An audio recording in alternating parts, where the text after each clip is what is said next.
everyone. Thank you so much for being here. I hope you're having a great day wherever you are.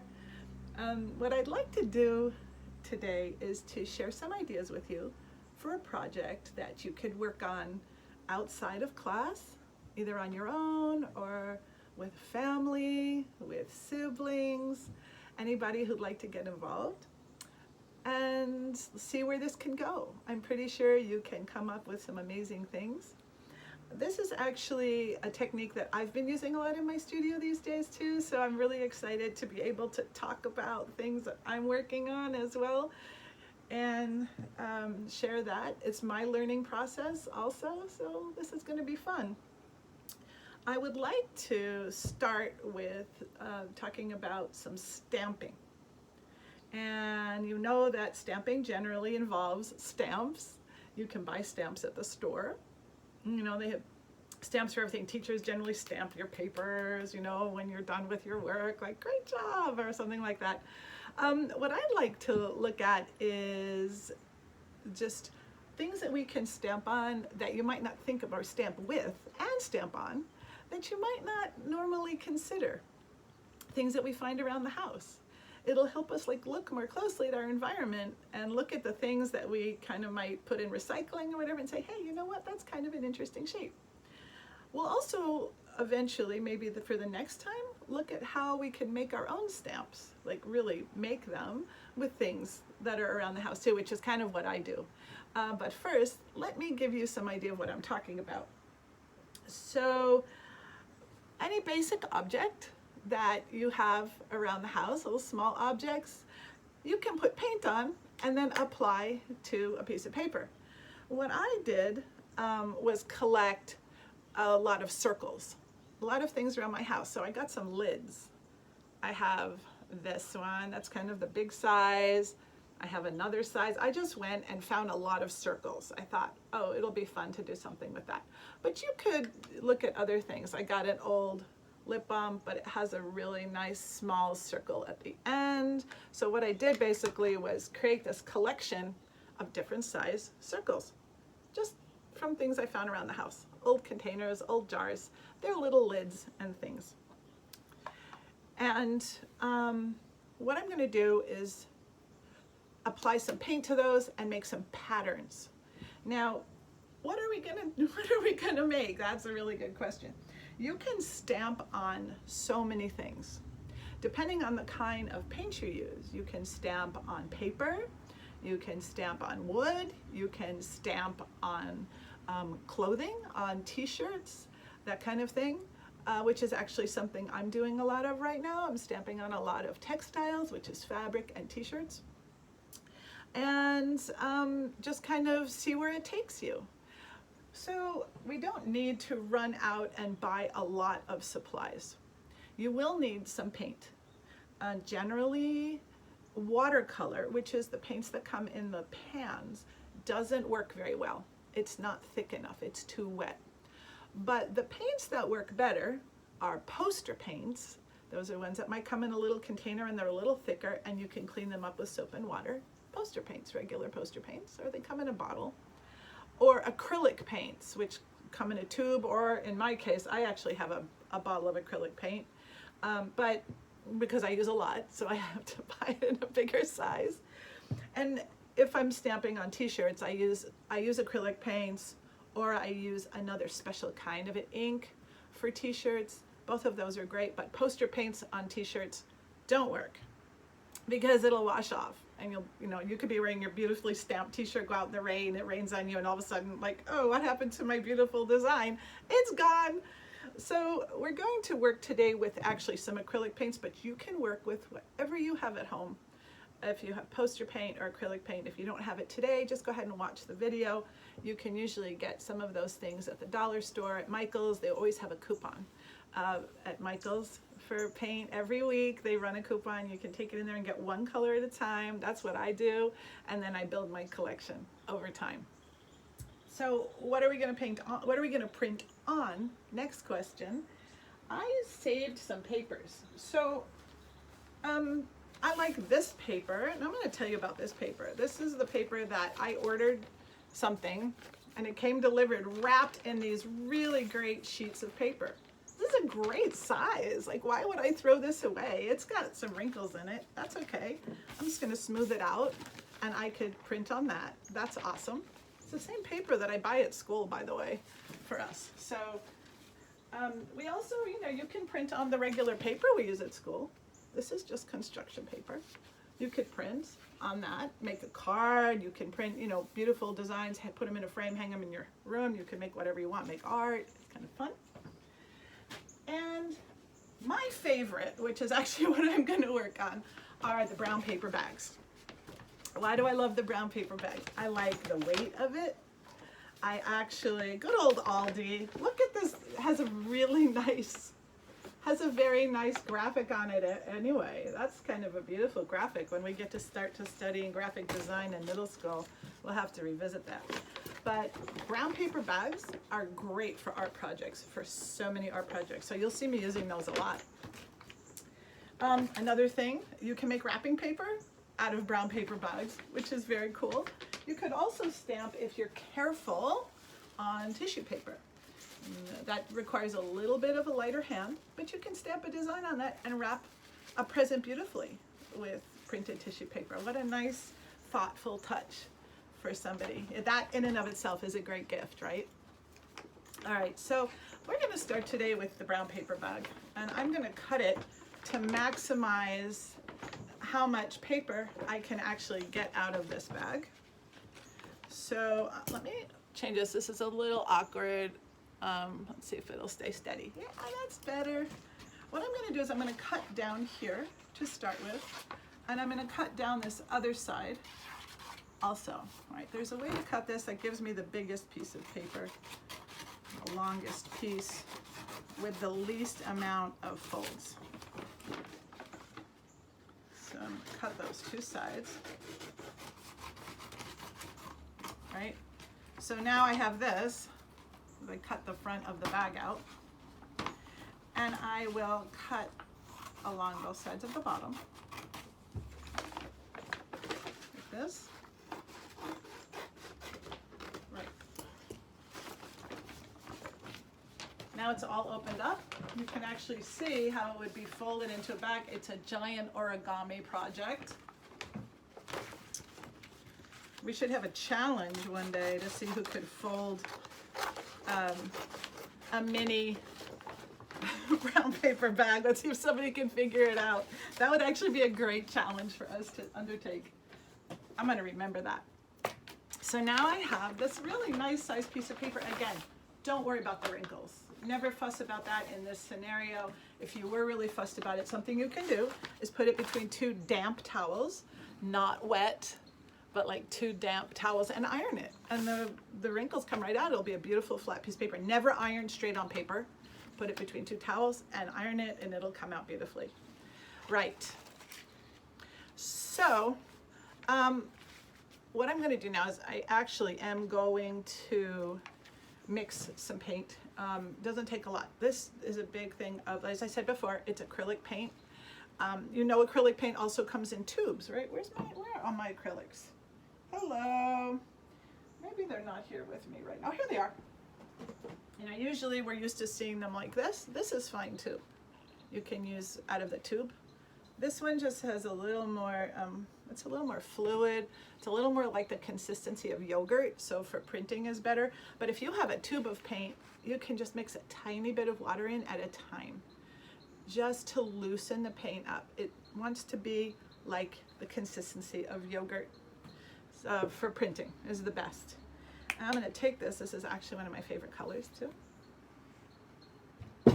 I also have some water next to me with my brushes. I want to keep, some water. I don't let them sit in here, but I put them in here just for now. It's got water in here. You never want to leave your brushes sitting out when they have paint on them ever, because it'll dry up and your brush will be gone. You'll have to throw it away within 5 minutes. Unless you're using poster paint, which is fine, but not acrylics. And I keep some rags next to me. And also, I put on gloves because I'm a very messy painter. I really get involved in what I'm doing, and then in a minute I have paint everywhere, like on my face and my hair, everything. So this is what we're going to do. I'm going to put some gloves on, and I'm I'm going to put on my smock, my apron as well. Put my gloves on. Not that this will hurt you. Just try and keep my hands a little cleaner as well. And my apron is right here. Here we go. Same one that I wear at school. Okay. Now I'm ready.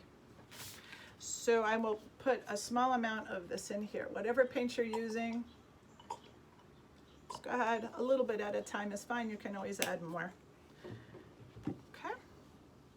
Let me fold this. Let me bend this down a little bit so you can see the surface here. It's a little bit awkward. The angle of the tripod's a little bit awkward. Yeah, you can see, I think, pretty well right there, right? Sorry. I think that's fine. That'll be good right there. We have, this is my surface. Here's my paint. And if you remember, I have all these really cute sizes of circles now. So my goal, oh, look how fun. And the little tiny lip balm with the little tiny circle up in the front. My goal is to create a pattern with these. I'm gonna use one color just because we don't, you know, it's gonna take a lot of time. You can use as many colors as you have or you want. And we will also talk about color mixing. So even you'll be able to expand your palette a little. I have my brush here, dry it up a little bit. Now, I haven't worked with these lids before, so I don't really know what they're gonna look like once they're printed, but let's see. Also on my table, I have some layers of fabric on my table. You kind of don't want to print directly on a tabletop for the sake of mess. Hi. It's kind of funny just talking, but it's also softer. So you want to put maybe some newspaper down, some layers, you know, a few layers, make it a little bit softer. So when you push down with your stamp, it actually has a tiny bit of, you know, like it's not just the plain tabletop. The paint will go like that. You don't want it to splat so much. You kind of need something soft on it. Okay. What I'm going to do is I'm going to put the paint on the lid here. Now, I want to make sure while I'm doing it that it's not too much paint on there. You won't actually know till we try it a few times. And it's all right. It's all good. Like, art is about that. We just try. We see what happens. We try something else. If we don't like it, we're learning every time. You can't really mess up. It's only about experimentation, learning, see where it goes. And you'll get all kinds of ideas as you're doing this. But you want to kind of put some paint on there. This is pretty good. I got some around the edge. It's fine. Now, let's put one circle down right here. Let's see how this is going to go. When I do it, I'm going to, uh-oh, I smeared it. See, I just learned something, that it's slippery. There it goes again. It's a little slippery. So that's okay. I'm learning now. Moves a little bit. So I want to make sure that got that down. I'm going to pick it up. And I have my circle. That's pretty cool. I'm going to do another one. So I'll repeat this pattern a few times. I'll put maybe 4 on here. Remembering now, I know that this is slippery. So the next time I do it, I'm going to be a little more mindful. Let's pull this out a tiny bit so you can see what I'm doing here. Pull this out a bit like that. That's good. Put it right there. I'm going to be more mindful about the kind of pressure I'm putting. Every stamp is different because we're making them out of different materials, you know, different shapes, sizes. There we go.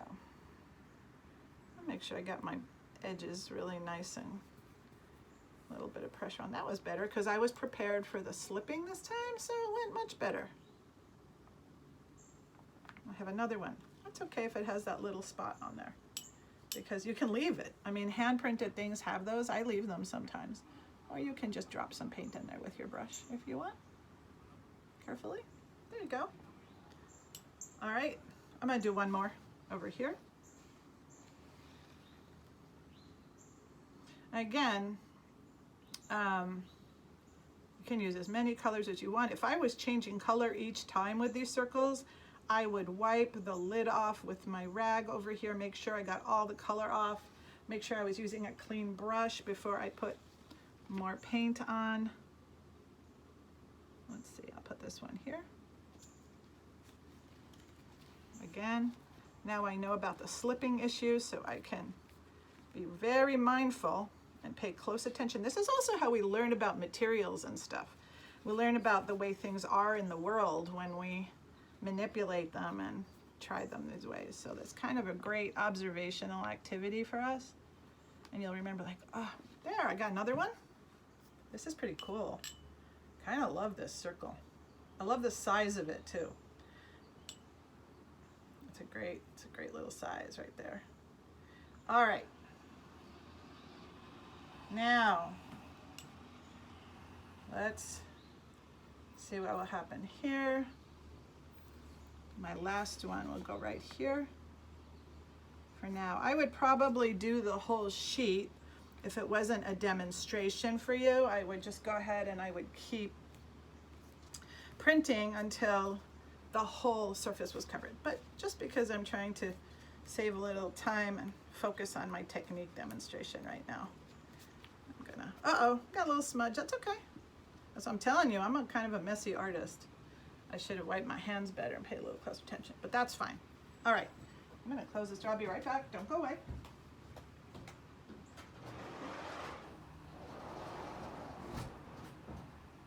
Okay, now I have 4 really nice circles here.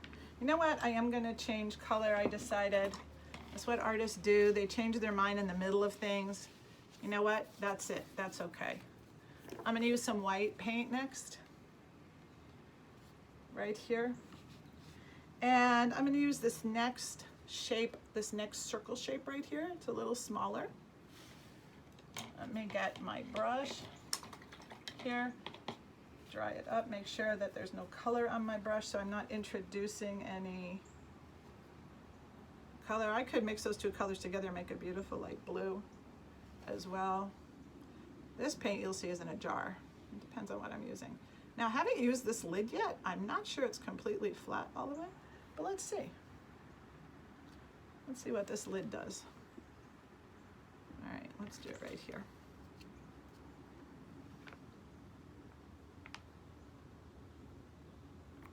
There we go. I think I'm gonna make some white, little white moons, like satellites around these blue circles. That one was a little close, so I kind of wanna move this one a little. There we go. That was good, that was perfect. Wow. And you can see that one of the reasons why I love to work on the brown paper bag too, colors, different colors look really nice on here, different, like colored pencil looks good on brown paper bag, pastels look really beautiful, like chalk pastels, oil pastels look really beautiful on brown paper bags, paint, it's just a great material.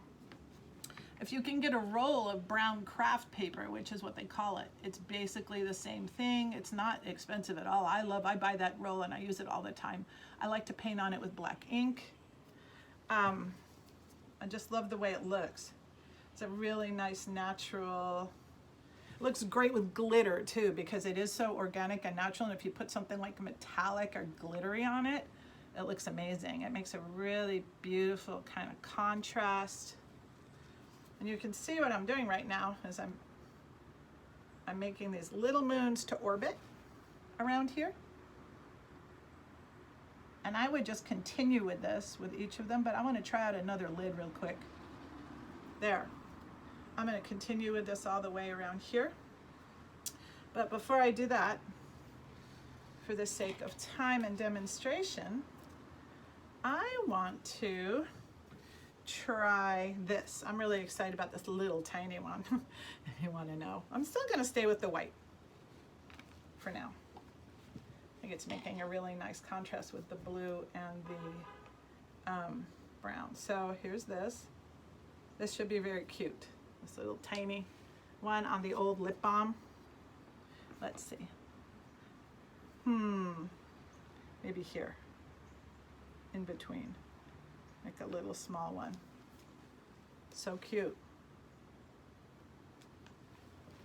Now I want you to remember, you can stamp if we have the right paints, and we'll cover this eventually. We're not going to talk about it today too much, but we're going to talk about stamping on t-shirts and stuff another time. This is the paint you would use actually. This one's made for paper or fabric. You throw it in the dryer and it becomes permanent. And you don't have to even use a new t-shirt. You can use a t-shirt you already have, which is, I'll show you one in a minute, that I did as a test. But this is like really fun. I could just get into this and do this all day right now. When you make a pattern, you're doing the same thing over and over again. Patterns are interesting to work with because we find them everywhere. In nature, mathematics, we find patterns everywhere. Even sociologists, those are people who study human behavior, they would say we find patterns in human behavior too. There you go. That looks pretty cool. This kind of stamping is actually something that people around the world have done for millenniums, really to decorate their fabrics. African mud cloth is printed like this using different colors of earth traditionally. And we find it in India. All the beautiful fabric that's printed in India and stuff is done with blocks that are carved out of wood and different kinds of pigments. So when you do this, actually, we're using paint and we're using things we find around the house. We're actually connecting to this amazing wealth of knowledge and this amazing history of humankind, where people just celebrated their creativity and made beautiful things regardless of their circumstances. They found a way to create beauty. And that's like the biggest takeaway, is that no matter what's happening, we can still find a way to create beauty and put it out in the world. So here it is. This is what I have for today. I'm going to continue this after the video, after I end this video. But I will show you right now what I have. Dun, dun, dun, dun. I'm going to continue. Remember, I just kept it super simple. 2 colors, just circles on my brown paper bag. Before you go, I'm going to show you, I have some t-shirts. I'm going to take my gloves off so I don't get paint all over everything. Next time we get together, I will show you how to make stamps using things from the house. These are some of the stamps I've made using scraps of wood and different things that I glue on them, so that I have all kinds of fun patterns that I can stamp on paper, on textiles, all kinds of things like that. And these are some of the t-shirts I've been making with those stamps, which is kind of cool, actually. Okay, so I've been stamping these. These are fun. You can see, kind of cool and fun, right? So next time we'll talk about actually how to make some block stamps, and I want to see what you come up with. So anything that you make using this technique, or any other art actually, but if you make some art using the stamping technique, please take a picture of it, send it to me, email it to me at my school email address, or take a picture, send it to me on Dojo. I'd love to see. I'd love to learn from you. You probably have some ideas that I haven't even considered yet, that I feel like, wow, that's amazing. And just to share your creative thinking. It's important. I love to see it. If you have anything that you'd like to learn, or for me to address in some of these videos, like, I've always wanted to learn how to draw that, or I've always wanted to learn how to paint that, send me a message and we'll see what we can do. So take good care. Again, here's our result for today, and I will see you next time. Thanks so much. Take good care. Bye-bye, everybody.